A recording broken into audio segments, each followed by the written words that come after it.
So we said that the reflection will depend obviously on the wavelengths, but not just the reflection. It will turn out that also the absorption and the transmission will also be affected by the wavelengths. So here is a new thing, the radiosity of the surface. And let's give it the symbol G. This is very important. So the incident radiation on the surface is capital G, all right? Some of that will be absorbed and some will be reflected, all right? That surface is sitting at its own temperature, T. And as long as you are above 0 Kelvin, and every surface is above 0 Kelvin, you will be radiating, right? You will be radiating by epsilon sigma T to power 4. You are radiating sigma T to power 4 only if you are a black body. But you will be radiating with epsilon sigma to T to power 4 if you are a gray body. Okay? So here is your own radiation because you are hot. And here is the reflection. At the end of the day, adding everything coming out of you, okay, that's the G, that's the radiosity. So this is how much you are sending out. Okay, so at whatever temperature I have radiation coming out of me together with everything that's falling and I'm reflecting. The radiosity, the J that I'm sending, that's basically what's being sent to the outside world. So that capital J, and now I could be a human or I could be a furnace or a flame, or that surface eventually send his radiosity, throw it out there. So how much will Devin get and how much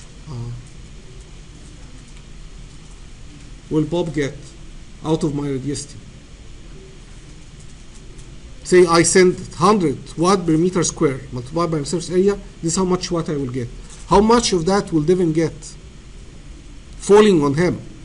Absorbing that, that's another problem, but how much will end up falling on him out of my 100 watt? What do you think? How can I calculate that? How much of my J is going to be basically going this way? And how much will go that way? It has to do with, and the surface area too. It's like how much Devin occupy of my world, of my sphere, the sphere around me, how much is he with respect to me? So Tim will probably get very little because he's very far away, right? So the farther away, basically the bigger the circle, the less your share out of. So it has to do with this kind of 3D angle, solid angle. How much is your solid angle? All right. So what we'll spend a lot of time calculating that fraction. So this is called the view factor. How much of radiation leaving surface A will fall on surface 2? It's called F12. And there are tables and equations and charts for calculating this F12. So it's easy to calculate how much radiation is leaving me, right? But then how much is falling on this or that or this? It depends on their distance, orientation, angle. Are there two barrel plate, two vertical plate? It's basically, at the end of the day, it's the solid angle they occupy. Okay? But let's remember that J is basically the radiosity. It's how much is eventually leaving the surface. All right? So now he's saying that the radiation that you would emit, okay, it's not going to be sigma T to power 4, but it's epsilon sigma to T to power 4. It's your emissivity. All right? Epsilon. And the emissivity is between 0 and 1. 1 is a black body. 0 to 1 is normal surfaces. There's also something called absorptivity, alpha. The absorptivity is basically how much of the radiation that's falling on you, G. This is how much is coming. So now after we send the radiation to Devin, how much of that radiation he will catch, and how much he will reflect, and how much that will go through him. Okay? So the amount that will go through you, that's your transmissivity. And that obviously is bigger number for transparent surface, right? But still, even, have you ever, when you were a child, looked to the sun with your eye closed? Did you ever do that? What did you see? Huh? You get red, orange color, right? That's pretty important actually. Next. So that means that the red color managed to go through your eyelid. And that's how you end up seeing it. Don't do this at home. Don't do this again. That was a mistake. But I just did it when I was young. Right? So this is the transmissivity, tau. The absorptivity is alpha, and the reflectivity is rho. Okay? And obviously, adding the three of them together will end up being 1. I mean, what else can you do with the wavelengths or the radiation coming to you? So in 1 year, in multiple choice, I basically told them for an opaque surface, alpha plus rho is 1, or alpha plus tau is 1, or say alpha plus epsilon is 1. And the answer is, of course, for an opaque surface, that means that tau is 0, right? Opaque means that nothing goes through. It's either you absorb or reflect. So obviously rho and alpha is 1 for an opaque surface. Okay? That's what it says over here. So now let me ask you, if you are making, if this is actually a solar collector, okay, and that is a glass plate on top of the solar collector, what's your wish list for alpha? And so here are the pipes that are sitting over here on a collector like this. And that's just the glass cover. So for the glass cover, you want rho to be, can't hear, 0. You don't want the light to reflect anything. You don't want the glass to reflect anything. You want all the radiation to come in, right? And you want alpha to be right, and tau to be as big as possible. Now when it comes to this guy, to the surface, the collector that's basically have the pipe welded to it, or sometimes the collector is just basically one black sheet and water is going under. So anyway, that surface, the collector itself, not the glass cover, the collector itself, you would like alpha to be right, and epsilon is emissivity. You want epsilon to be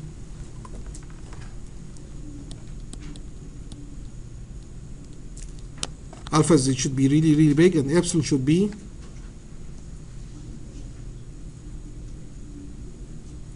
big or small. Epsilon multiplied by sigma t to the power 4, that's how much you will radiate back, right? So if you are designing a solar collector, you are making the plate that will hold the sun, absorb the sun. You want his epsilon to be very small. Why? Because you don't want him to radiate back. You want him to catch the radiation and keep it, so that the water going through the pipe basically absorb that energy from him, but he wouldn't radiate. Unfortunately, epsilon and alpha are the same for most surfaces. So that's why they coat them with something, with certain coating, and then that heater is basically much more expensive than the other one. They call it selective surface. Okay? Some glasses also, in good car, they say this is selective surface. Basically, they will treat make it different wavelengths, or make the performance of that glass differently for different wavelengths. So anyway, for a selective surface, you would like to make the epsilon very, very small and alpha very, very high. Okay? So you will trap all the radiation. So now the reflection, here are two ideal cases. Okay? One of them is the mirror-like reflection. The radiation come like this and reflect exactly at the same angle. Okay? And this is the diffuse radiation. The light come in, get absorbed, and then get reflected everywhere. So of course in real life, this is what will happen. It's basically a mix between the two of them. I mean, the light will come here, but it will not reflect like a mirror. You will still see the light here and here, but the most of the glare will basically happen at that wave, at that direction. All right? So the reflection depends on the angle, and the absorption alpha is basically saying that alpha sometimes depends also on the temperature coming in. So the absorption depends on, are you coming from a very hot surface where the wavelength is mainly at that particular ultraviolet thing, or the radiation is coming from a little bit colder surface and the radiation is mainly in the infrared, right? Then you will have different alpha for different wavelengths. Okay, and so you are looking here at different alpha as function of wavelengths for different material, right? And you can see basically how they are behaving differently for different wavelengths. So the surface temperature that's sending that radiation also determine what is the wavelength, the dominant wavelength it's coming at. Okay. And so again, epsilon equal alpha. That's regularly the case for gray body, but for selective surface, when we manipulate the property of the surface, we can make alpha really, really high and epsilon really, really low. And since transmissivity also change with the wavelengths, that's basically the greenhouse effect. The radiation coming from the sun will go through the glass. It's transparent, but then radiation trying to leave the plants or the furniture or the car seats or our air surface, anything that's trying to get out at lower temperature and therefore longer wavelengths will get blocked. The transmissivity for that wavelength is like almost zero. So no radiation can leave the car or your greenhouse or our Earth's atmosphere. Okay? Very good. So the radiation coming from the sun at the surface of the sun, it's 1373 watt per meter square. That's the solar constant. This number, who will get that number then? We are not getting that number. Who will get this? Can you think any application that will get that number for a free quiz? Huh? No. Who will get this solar radiation? 1373 watt per meter square. If you are working for which? Excellent. Who said that? Free quiz. Designing the solar panel of the International Space Station, you will get that radiation. Every meter square, you will get 1373. This number changed over the year. Why?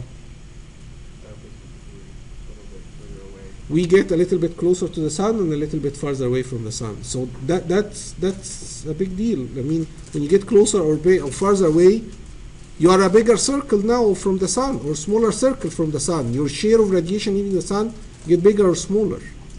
Right? That's what he's explaining over here. If you want to find out why this number is 1373, well, you know the temperature of the sun, so you know that the radiation leaving the sun, you multiply by pi over 4r squared. That's the surface area of the sun. The surface area of a circle is 4 pi of a sphere. It's 4 pi r squared. So 4 pi r squared multiplied by, what is that unit again? Sigma t to power 4? What's the unit of this? Huh? Sigma multiplied by t to power 4, what's the unit? W over m squared. Watt per meter square. So that's why when you multiply by meter square, you get the watt. This is the watt leaving this circle. Now how much will come here per meter square? It's this multiplied by 4 pi L square, where L is basically the radius of that bigger circle. So now if your L is different from summer to winter, we actually get closer to the sun in summer or winter? Summer. No, we get closer in the winter. Our winter, North's winter. Australia, they will have summer at that time. So in their summer, they are closer to the sun than when we are in our summer. Maybe that's why their summer is a little bit hotter than us or something. Okay, our summer and our winter, depending on are we tilted away from the sun or tilted toward the sun. All right. So in the winter we are tilted away from the sun, and in the summer we are tilted toward the sun. But it happens when we are tilted toward the sun and it's our summer in the North Hemisphere. Okay, not just us, we and Europe and Russia and all the people living up north of the equator, we will have the summer at the same time. When we have that summer, we are farther away from the sun than when we are in the winter. So the increase in the solar constant does not compensate for the fact that we are not even looking to the sun. We are looking a little bit other side. By looking, I mean, you have to put a sphere in front of you to see what's going on, okay? So the x, if this is the sun, okay, this is our, and this is the x, and this is the sphere. This is our summer, okay? The north is facing the sun, and this is our winter, okay? This is our winter. So in our winter, we are closer than in our summer, right? Anyway, so this is how basically you can get the constant. So the constant basically you have a variation over the year, okay? And the radiation coming to the sun, it show up as white to us, right? But you know why then the sky look really blue? And why in the sunset it's really red? And that answer actually made my wife, was one of the reasons my wife fell in love with me, because she confessed that later on, that I explained to her very well why the sunset is red and why the sky is blue in most of the year. So you have to know this answer. So very important.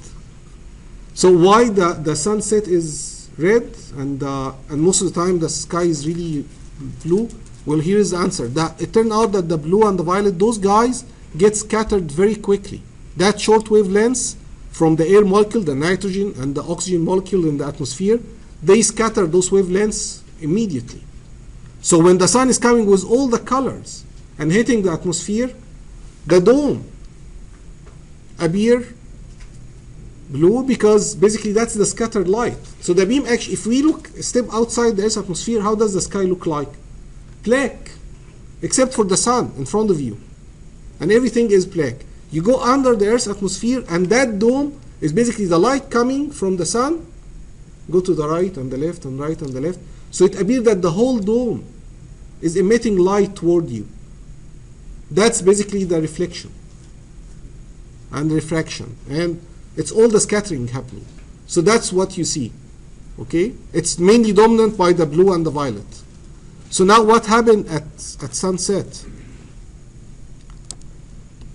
So here is you looking at the sun, and here is the top of the atmosphere. And so this is noon, okay? So at noon, the light basically gets scattered like this and hit you, and that's why you see the sky is basically blue. But at sunset, the sun would be here, right? And so the light would be coming like this, and not only the blue will get scattered, but also the green will get scattered, and all the wavelengths basically get scattered. Why all of them get scattered? Because the sun is so low, it moves for a very long distance through the atmosphere. It has much longer distance through the atmosphere.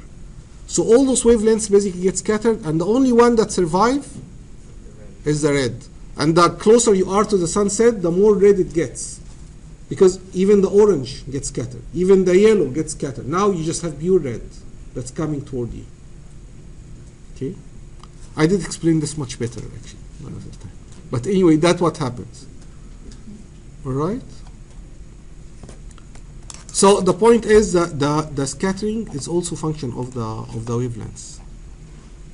Okay, and in our problems, when we trying to find out how much radiation we will be losing to the, say we are making a heat exchanger, let's say a solar collector, and we are trying to find out how much losses is basically caused by radiation. I mean, we'll try to reduce the emissivity as much as possible, but at the end of the day, this is a very hot surface, okay, and he's looking at the sky, so he will radiate back.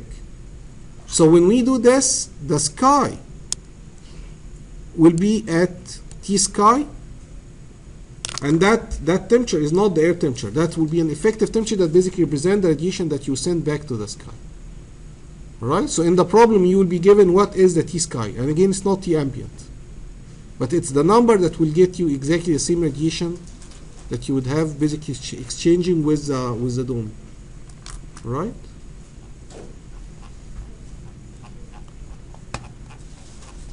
Right, and he finished here this chapter by basically saying that the solar radiation is very important, not just because of the heating, but when you think about it, even the wind energy is caused by the solar radiation. It's that even heating of different part of the planet that caused the wind, and also all this evaporation. That's what caused the rain, and the rain send the water to higher elevation, and then you can basically use it to generate electric energy by basically hydroelectric power, right? So it's pretty important. Now, the second section or the next chapter is chapter 13, and that's when now we will start calculating how much radiation is leaving one surface to the other, right? So the first thing is, in order to have radiation, this is a boiler, okay, a steam generator in a big power plant, where you basically start the fire with fuel and air, and you had those flames, and the flames by radiation, they can send radiation to the superheater. That's where the steam basically boil to become superheat steam. But also the walls around the flame, those are the walls where basically have the water, and the water boil to become saturated steam. So you are designing something like this, and you need to know exactly how much radiation is leaving this flame and going to the wall, and how much is getting to the superheater, right? You want to know how much fraction of the total radiation leaving this guy will reach every surface around you, okay? So we will do this by this view factor, Fij, F12, okay? And so the definition of this view factor is basically the fraction of radiation leaving surface 1 that will strike surface 2, okay? So the problem usually starts with hitting the table to get this F12, and then writing the Q between surface 1 and 2 to find the radiation going to surface 2. That's what we are going to do, okay? So again, what's F12? It's the fraction of how much leaving 1 hitting 2. Will F12 be the same as F21? No. Not really, not necessarily, right? There is actually a relation between the two of them depending on that solid angle. The solid angle is this 3D angle that represents the sphere around you, right? So we said what is radiosity? It's how much radiation is eventually leaving you due to the reflection on your surface plus your own radiation because you are hot. And I will let you go through that derivation in the book yourself, but eventually what I really need you to see is that here is the F12. The F12, by definition,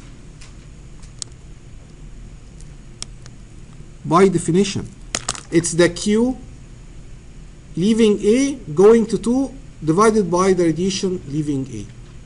It's the fraction of how much of radiation leaving A going to 2 with respect to all the radiation leaving A.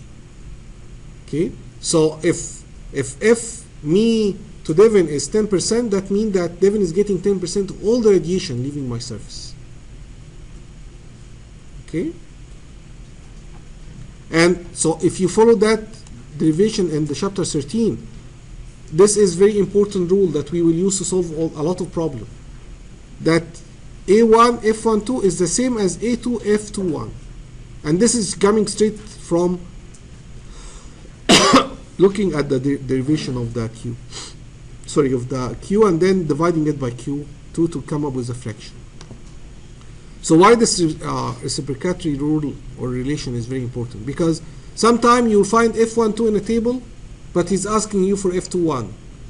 Meaning you will find the view factor from a horizontal surface to a normal wall next to him. There is a table for that, but you need to know the opposite. You want to know how much of this is going to hit this guy. That's F21. So you will get it from this. Alright? A1 F12 is the same as area 2 F21. And again, the derivation is If I read this derivation, you will get bored from me. So you just follow it in the textbook. A plane surface will have F11 equal to 0. Does this make sense?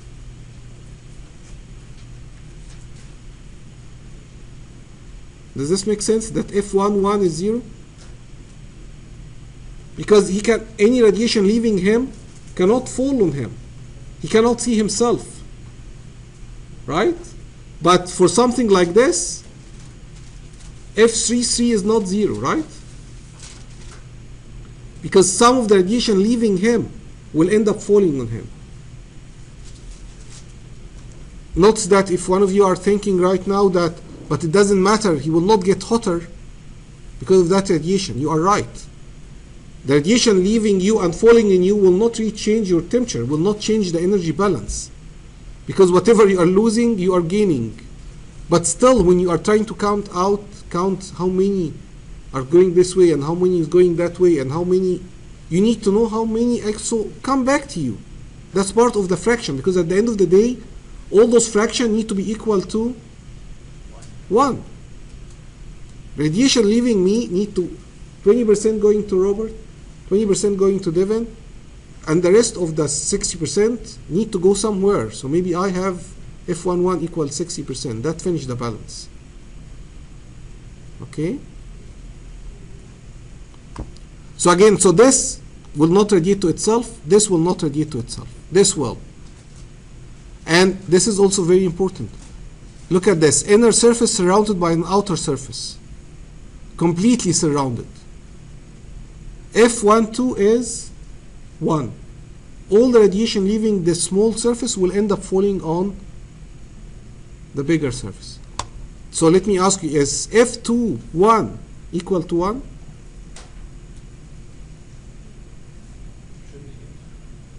No, because F21 is not F12. F21 is not 1 because, first of all, I mean, you can apply this rule.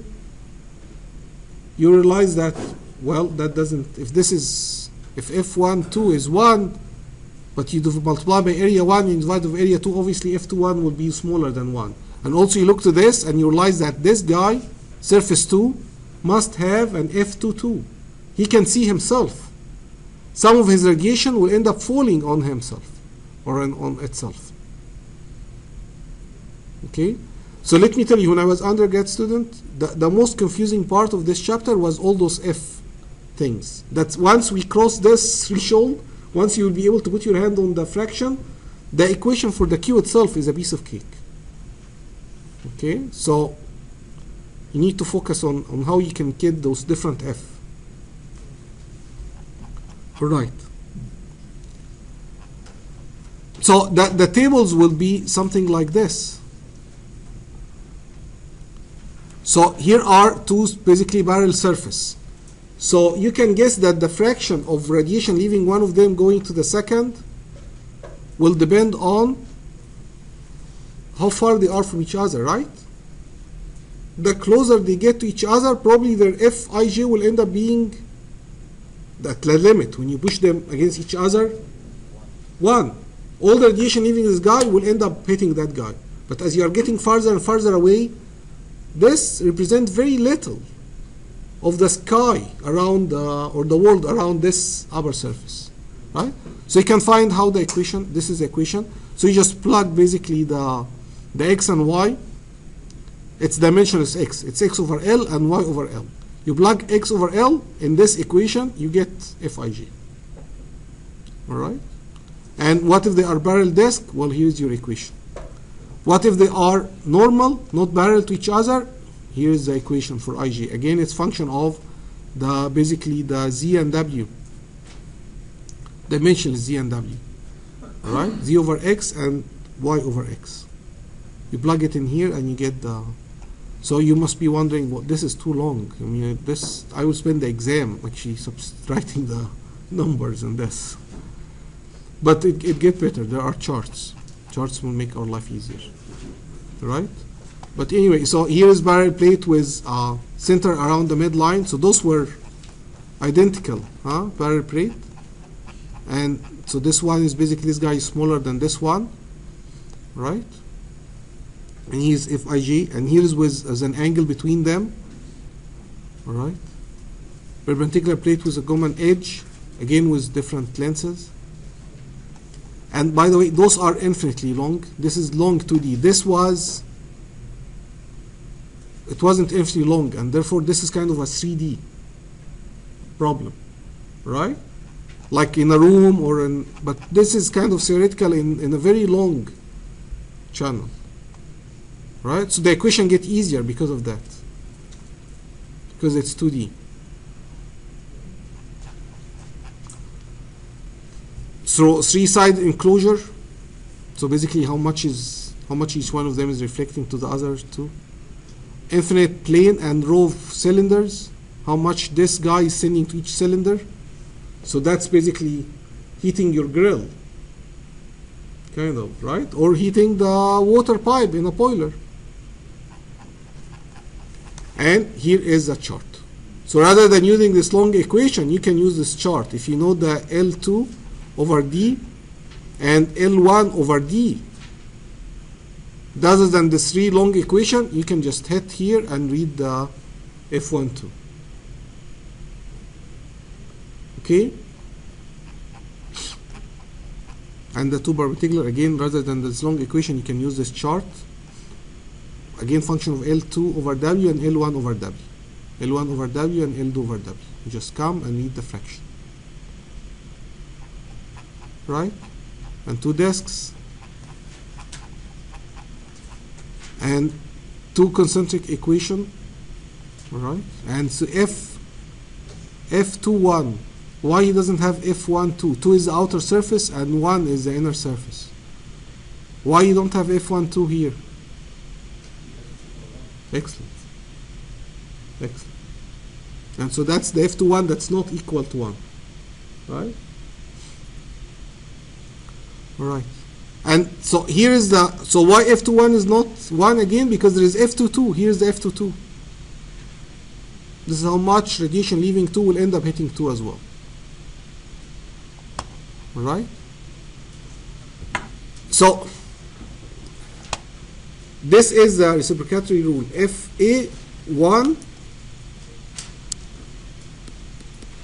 F12 is A2 F21. And so for the only time when F12 is the same as F21, that's when A1 is equal to A2. Right? And this follows from common sense that the summation rule. At the end of the day, the fraction of radiation leaving surface 1, 10 here, 10 here, 10% here, 10% here. At the end of the day, they will end up being 1. Why this is useful? Because sometime you will have a table or a chart or an equation for this guy, and you're wondering about this. You get it from this summation rule. All right? And this is a little bit tricky, but it's also very useful. And that is superposition rule. So let's say you would like to get F1 to F3. F1, 3. How much is leaving 1 and hitting 3? All the table that we have seen so far doesn't have anything like this. Okay, we have seen things like this, right? When they are next to each other, joined by a point. But when it's hanging like this in the floor like this, there is no such thing. So what do? First, you would say, let me get this guy to this guy. Can I get this from the table? Yes, there is a table for that, or equation for this. And then you would say, let me get this guy to this guy. Can I do this? Of course. So I got F1 to 2 and 3, and I got F1 to 2. Therefore, I can basically, by subtracting, I can get F1 to 3. Right? So the superposition basically saying is the radiation leaving 1 and hitting 2 and 3 is basically radiation leaving 2 and then radiation leaving 3. So if I can get this from the chart and I can get this from the chart, Then I can calculate this from the summation rule. F13. Questions? Pretty easy, right? So here's a question or an example. So the cover, ouch, the cover of that cylinder is such that there is a slit in the middle. Okay, this is the string where the radiation can basically go through. But then there is this lid here and also the cover over here. So don't ask me how does this thing stay in place. Okay, but it is in place. Okay, it's not falling, it's in place. This guy is stay in the place and this guy stay in the place. And what does he want? He wants how much radiation from the surface, from the bottom. Let's imagine this bottom is pretty hot, and you are just wondering how much of the radiation will end up escaping to 3. Escaping through the ring where you're putting your hand there and you'll basically be able to cook the food on top of it or something. How much? So all the charts that we have seen so far had 2 rings, right? Sorry, two cylinders or 2 circles like this. This is what we had. So how we can find out using this chart how much is going through that ring? What's the idea? Percentage of open area. Say that again. Percentage of open area. Right. So James suggesting that, if that open area is like 20% of the total area, let's just get how much is leaving or how much is hitting the bigger area and take 20% of that, and that's your ring radiation. That's in this calculation you're assuming the hidden assumption in this, uniform radiation. You're assuming uniform radiation everywhere. You're assuming everywhere getting exactly the same amount of radiation. But we said it's really the angle and how far you are. So it's not always true. Calculate to the center maybe of that open area. So maybe I can calculate first on this. Subtract. Big one, exactly. And then do the smaller one.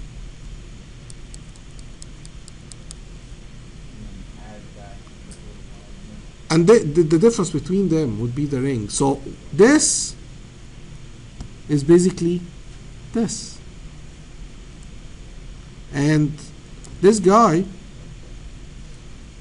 ouch, and this guy here is this.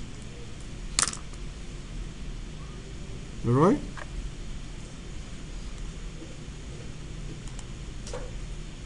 So if I call this black surface, the blue surface 3, okay, and I call this guy 2, then the radiation hitting the blue, radiation from the bottom at 1, hitting the blue surface 3, all the blue, is basically 2 parts. The part hitting the red, which is 2, plus the part hitting the space between them, which is the ring. So that's the superposition. You are dividing the surface into sections, right? And you are telling yourself, I probably can get this, and I can get this, because both of them are just a disk on top of another disk, not the same diameter, but a disk on top of another disk. There is an equation. There is a chart to get this, and the difference between them, the F1 to the ring, that I can calculate. Okay, so again, the chart for you go then on the textbook in this chapter, and you try to find out of all those table and equation, where is the table that will help me? Where is the chart that will work for me? Not a cylinder. This is the one. This will give me the fraction leaving 1 to 2 depending on the radius of 2 and radius of 1 and the distance between them. I have this. I have the radius of each one of them. I have the distance between them. Right? Is this in the back? Where is this? This is chapter 13. Wow, okay. All those charts on chapter 13. Can anyone find which page this thing on for me, please? Page 738. Did you find it? I got it. All right. All right. So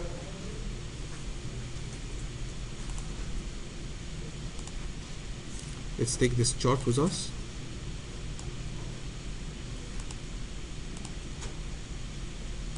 And let's use it when we are solving the problem.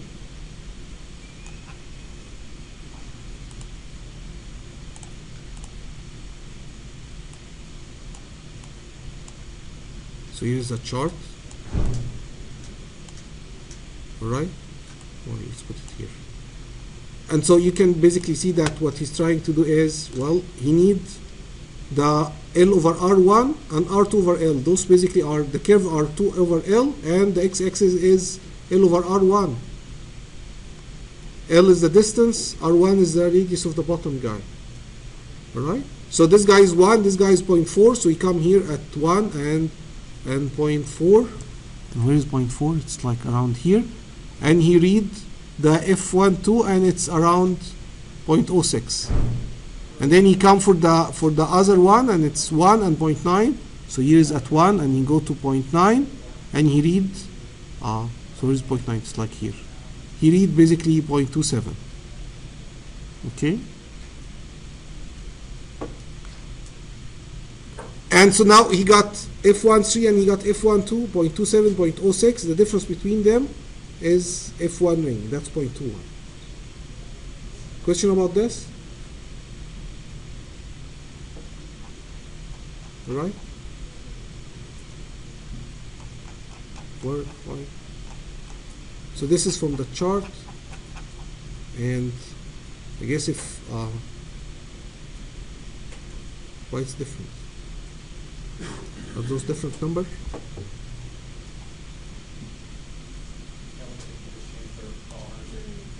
The radius is different, huh? Right, 4 and 9 and 5 and 8. So that's a different number. All right. Symmetry rule. So it goes without saying that basically, if you are exactly at the same orientation, you will get the same radiation, right? So this F12 is the same as F13, correct? As a matter of fact, sometimes it's useful to think that it's not 2 and 2. So it's not 2 and 3. Actually, let's make this guy also 2. So surface 2 can actually be 2 different walls. But because they are exactly have the same geometry, we just think about surface 2 as basically 2 parts. At the same temperature, of course, because of the symmetry. So the furnace, you could think about the 4 wall as basically side 2 and the bottom, or the where the flame is surface 1. All right? And then he can see himself now. So now there is F22 because he can see himself. Right? So F1, 2, can anyone tell me how much is it for a free quiz? In this pyramids over here. So we are talking about the inner surfaces. So 1 is the base and 2 is the inner surface. 3 is the other inner surface. 4 is the other inner surface. 5 is the other. So F1, 2 is, for a free quiz, no. I'm talking about the inner surface. 0 is right if it's the outer surface. They are radiating from the inner. Yes. Excellent. Excellent. Why? And you realize that basically F11 also is 0. And so first, what's your name again? I'm sorry. Jamie basically first said, you know what? F11 plus F12 plus F13 plus F14 plus F15 is 1. That's the summation rule. And this guy is 0 because he's plane. He cannot see himself. So I'm stuck with 4 guys equal to 1. And because of symmetry, I don't see why 2 will get more radiation than 3 or 4 will get more radiation than 1. Therefore, each one of them will split the 1. Therefore, it's 1 over 4. Good job. All right. This rule, you can derive this from geometry, although it doesn't really look like straightforward, but basically, if you have 2 concave surfaces like this, and you would like to figure out what's F12, it's basically this formula.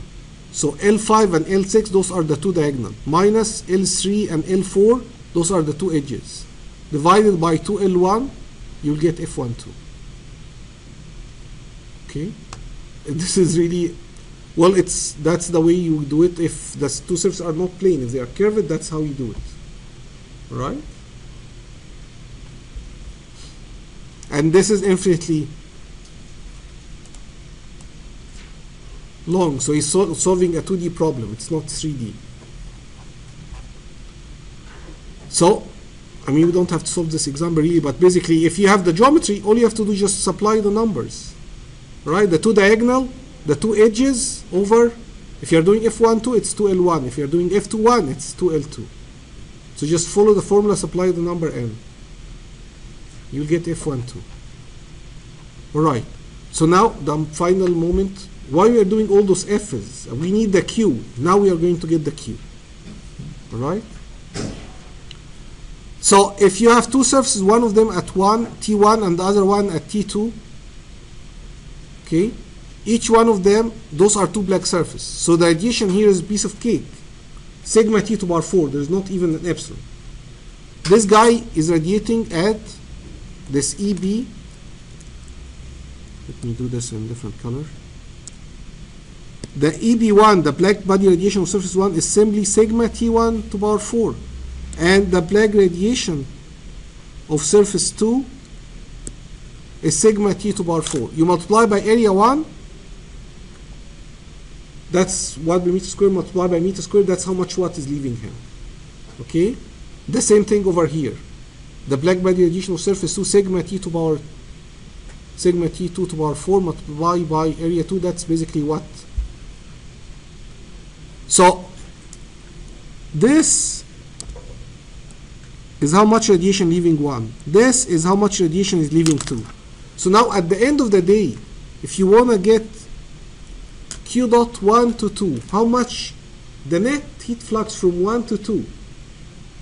If I'm radiating to you 100 watt and you are giving me 80 watt, so at the end of the day, what really matters is that there is a net 20 watt leaving 1 going to 2.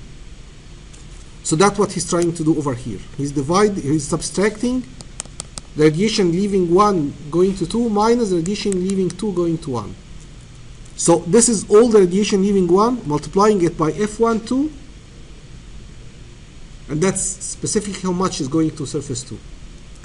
This is all the radiation leaving 2, multiplying it by 2, 1, and that's specifically how much of 2 going to 1.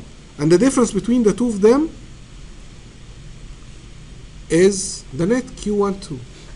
So note that we know something about area 1 F12 and area 2 F21. What do we know about that? We know that they are equal. I show you the proof, but you didn't really, you have to read it through home. But area 1 F12 is the same as area 2 F21. So maybe I can take those two guys and those two guys together outside the bracket like this. And even let's take sigma with them. So what you end with is basically area 1 F12 or area 2 F21, it's the same, multiply by sigma, and then multiply by T1 to power 4 minus T2 to power 4. And we will finish by this. This is the formula that calculates the radiation between two black bodies. And that's why we went through all those tables and charts to come up with F12. Right? Because the radiation is area 1 F12 sigma T to power 2 T1 to power 4 minus T2 to power 4. Alright? Very good.